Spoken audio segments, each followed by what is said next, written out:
Hello hi नमस्कार मुई संध्या आपण मानक स्वागत करछे मोर यूट्यूब चैनल कर्मी संध्या के।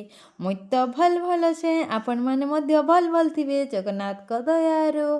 देखो आज मी करमंगा सेमी की भाजी देई छे केनता करी इटा की सेमी के आमे करमंगा सेमी बसन आपण मान करारे काना कहसन जे मते कमेंट करबे। मुई तो इता ना जानी नी काना काना कहसन सेतु आगरो कि करमंगा सेमी के मुई दुई देई करी निके देई करी दुईटा सीटी नून टिके देई करी मरे देइथिनी। मरे दे साला परे सबके काढ़ी देई करी देखो थाली रे रखी देइछे। तापरे स्वाद अनुसार लूण लंका पाउडर कॉर्नफ्लोर हल्दी पाउडर आर गुटे चामच बटा मसला देई देइछे। बटा मसला रे थिला लेसुन आर जीरा आर किछु नी थाए जीरा लेसुन देई करी दाहा के पेस्ट बनेई करी मित्रे देई देइछे। चामच रे गुलानी नी गुले हेला जे कि मुई हाथे गुले देनी गुले देला परे कि सबुआडे जेते सेमिर मसला ले गेला केंदा देछि। तापरे तावा बसई करी आमे से तेल देई करी गरम गरम जेते बेले ही आला से सब सेमी के गुटे पर गुटे देई देनी। जेते बेले गुटे साइड सेमीटा भाजी आबा मुई देखो लेहटा वाले चाहूछे हेले भल के ना नी लेहटू थाई खलडी जाउथला।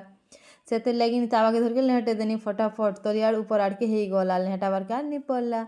गुटे साइड तो टिके टिके ही आला नो आर 5 मिनिट भितरे ही जीवा।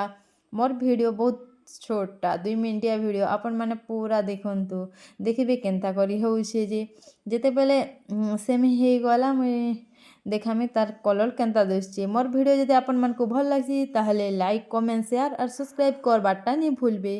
केनु मोर वीडियो देखुछन जे कमेंट करबे आपण मानकर एरिया ना लिखबे। देखो हे गला आपण मानकु जदि एंदा सेमी भजा खाबार लागे इच्छा लाଗୁଛେ बेले मुई जेनता रांधी चेंदा रांधी करी खाई पारबे। आर बेसर करबार अच्छे बेले जेनता आमे जेन साधा सेमी की जेनता रांधसु हेनता करी भी करी पारबे। तरकारी कले भी चलबा जे जेनता करी खाओ पखाल भाते भजा भल लासी तरकारी भी भल लासी सब बढ़िया लासी।